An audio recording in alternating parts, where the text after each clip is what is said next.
The books our parents and grandparents read to us in childhood are often filled with a lifetime of profound insight.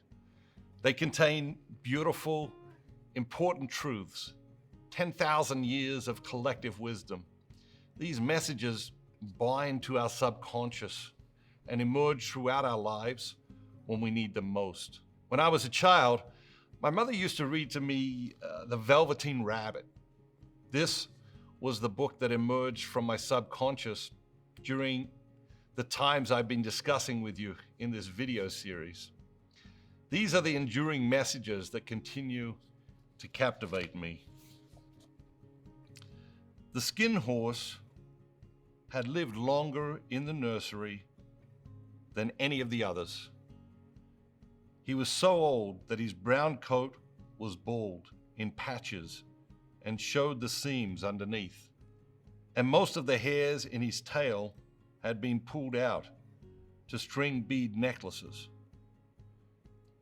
He was wise, for he had seen a long succession of mechanical toys arrive to boast and swagger, and by break their mainsprings and pass away.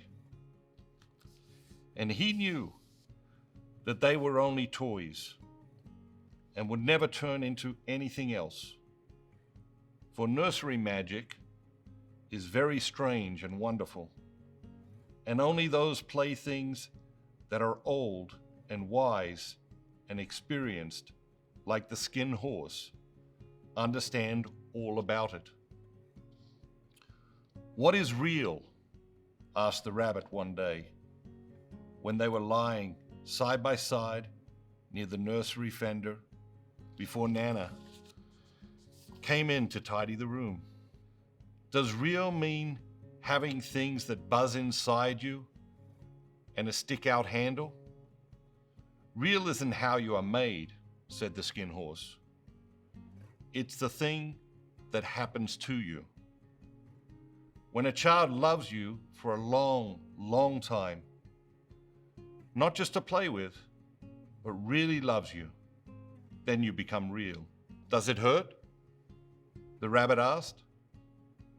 "Sometimes," said the skin horse, for he was always truthful.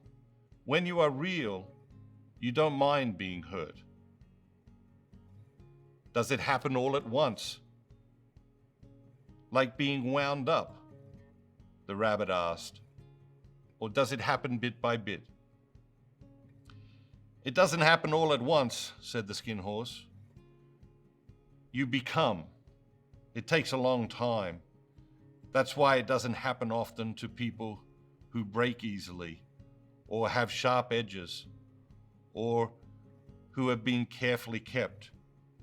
Generally, by the time you are real, most of your hair has been loved off, and your eyes drop out, and you get loose in the joints and very shabby.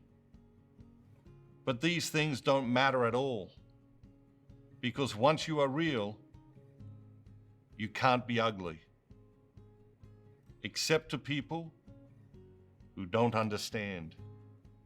"I suppose you are real," said the rabbit, and then he wished he had not said it, for he thought the skin horse might be sensitive. But the skin horse only smiled. "The boy's uncle made me real," he said. "That was a great many years ago now. But once you are real, you can't become unreal ever again. It lasts for always." Weeks passed, and the little rabbit grew very old and very shabby, but the boy loved him just as much.